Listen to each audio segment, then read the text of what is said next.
DurianNusantara, bangkit dan maju bersama ASEAN. Berita Nusantara.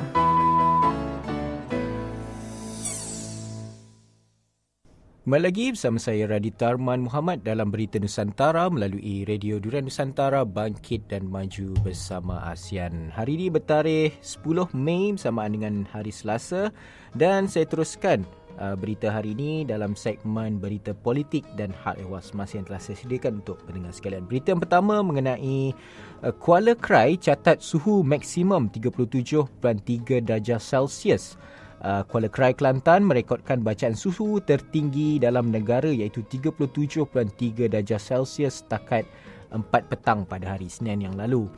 Menteri Sains, Teknologi dan Inovasi Datuk Seri Madius Tangau berkata kawasan-kawasan tengah semenanjung Malaysia yang lain juga turut mencatatkan bacaan suhu maksimum iaitu melebihi daripada 35 darjah Celsius.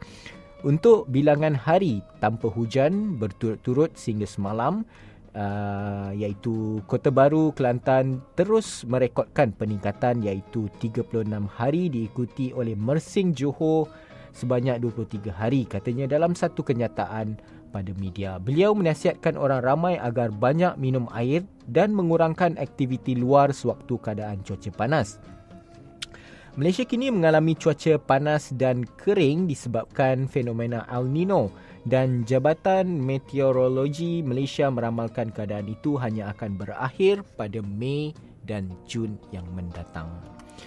Berita selanjutnya mengenai video pelajar dipukul warden di Sungai Buloh disahkan benar. Polis mengesahkan rakaman sebuah video pelajar sekolah yang dipukul oleh seorang warden di sebuah sekolah vokasional di Sungai Buloh yang tersebar menjadi viral di media sosial pada hari Ahad yang lalu adalah benar.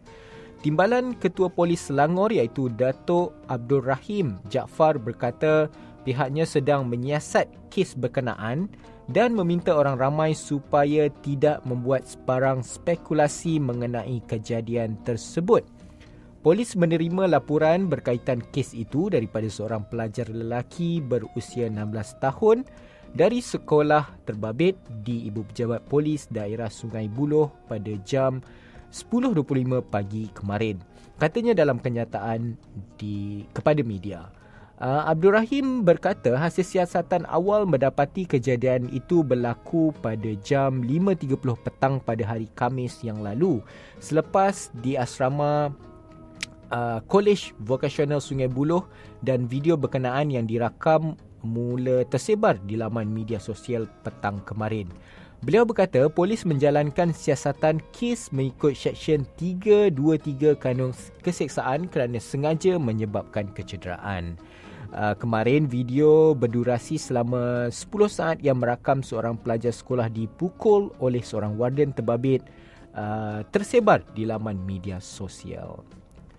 Berita selanjutnya datang daripada Manila di mana Rodrigo Duterte diramal menang besar pemilihan presiden Filipina.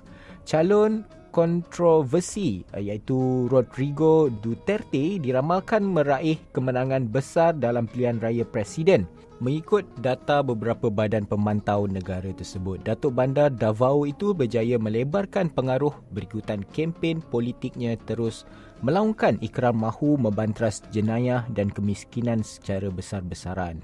Dua faktor yang dipercayai membawa kemunduran ekonomi negara Filipina. Peratus pembuang undi yang besar pada hari Isnin yang lalu menyaksikan Duterte yang berusia 71 tahun bakal memperoleh kemenangan mengikut data daripada PPCRV iaitu pemantau dari gereja Katolik yang diakreditasi oleh pemerintah untuk mengira undi. Dengan 89% undi dikira pada pagi Selasa, Duterte mendahului dengan kelebihan 5.92 juta undi iaitu jauh meninggalkan calon iaitu Mar Rosaks. Dengan rasa rendah diri, saya menerima mandat rakyat ini. Apa yang boleh saya janjikan kepada anda adalah saya akan lakukan yang terbaik ketika berjaga maupun lena. Itu yang disampaikan oleh Duterte.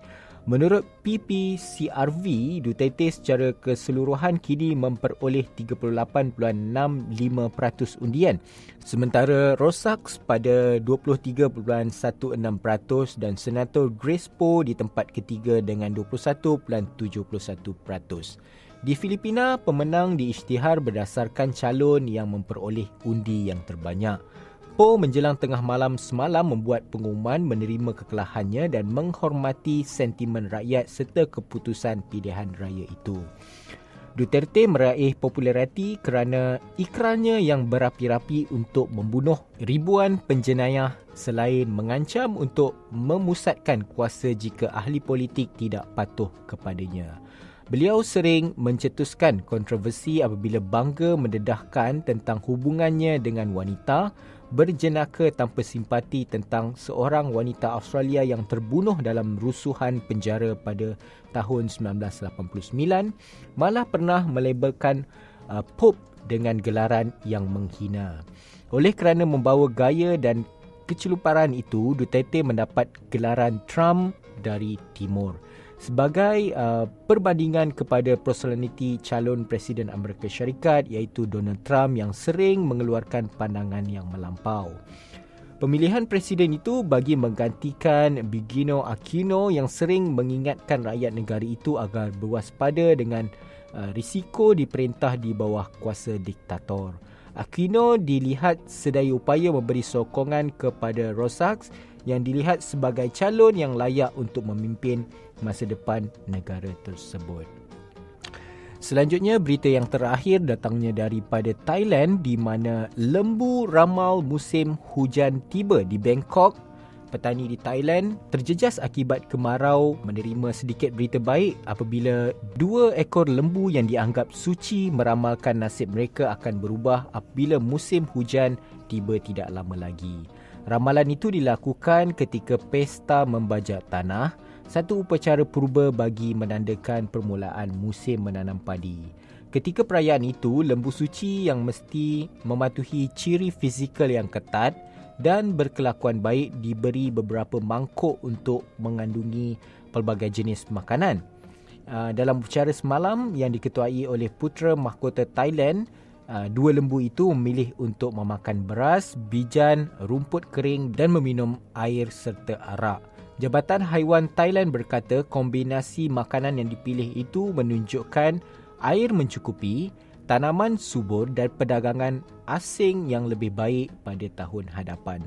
Lembu itu membuat ramalan positif yang sama pada tahun lalu tetapi ramalan berkenaan langsung tidak tepat. Pada tahun ini, seperti di kebanyakan kawasan di wilayah Mekong, kemarau paling buruk melanda dalam tempoh beberapa dekad. Kerana tidak boleh menanam padi, ramai petani semakin dihimpit dengan beban hutang.